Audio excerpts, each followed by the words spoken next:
Hi friends, అందరికీ శ్రీరామనవమి శుభాకాంక్షలు. ఇవాళైతే నేను మీకు పానకం ఎలా చేయాలో చెప్పేస్తాను. ఫస్ట్ అయితే మీకు తగినన్ని నీళ్ళు, మీకు ఎంత పానకం కావాలో అన్ని నీళ్ళు తీసేసుకోండి. ఇగో ఇలా బెల్లాన్ని మీరు చేసి పెట్టేసుకోండి.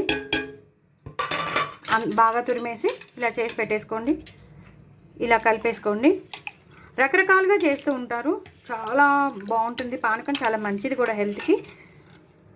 ఇప్పుడు ఆవాలు అంటున్నా, మన ఇలాచీ ఇంకా మిరియాలు, ఈ రెండింటిని మీ ఇష్టం, మీరు ఎన్ని తీసుకున్నా పర్లేదు, క్వాంటిటీ ఎలా ఉన్నా పర్లేదు. కొంచెం మిరియాలు మాత్రం ఎక్కువ ఉండాలి, ఇలాచీ తక్కువ ఉండాలి.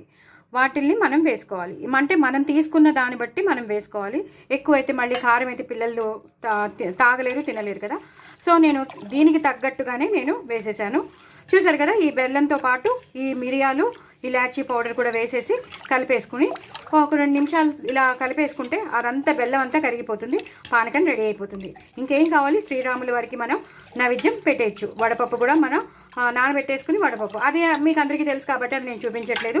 మీరు ఇలా చేసుకుంటే మాత్రం సూపర్బ్ ఉంటుంది. ఇంకొంచెం కావాలంటే కూడా వేసుకోవచ్చు, చాలా మంచిది, వెయిట్ లాస్ కూడా మంచిది. మన గట్ ప్రాబ్లమ్స్, డైజెస్టివ్ ప్రాబ్లమ్స్ ఏమైనా ఉంటే కూడా అన్నీ తీరిపోతాయి. సో ఇలా చేసేసుకోండి, చాలా చాలా టేస్టీగా ఉంటుంది. తగినంత బెల్లం, ఇలాచి, మిరియాల పొడి వేసేసుకుని ఇలా కలిపేసుకుని నైవేద్యం పెట్టేసుకోండి. ఎంతో ఎంతో టేస్టీ అయిన పానకం మనకి రెడీ అయిపోతుంది. నా ఛానల్ మాత్రం సబ్స్క్రైబ్ చేసుకోవడం అసలు మర్చిపోద్దు. ఎంతో టేస్టీగా ఉంటుంది. బాయ్ అండి.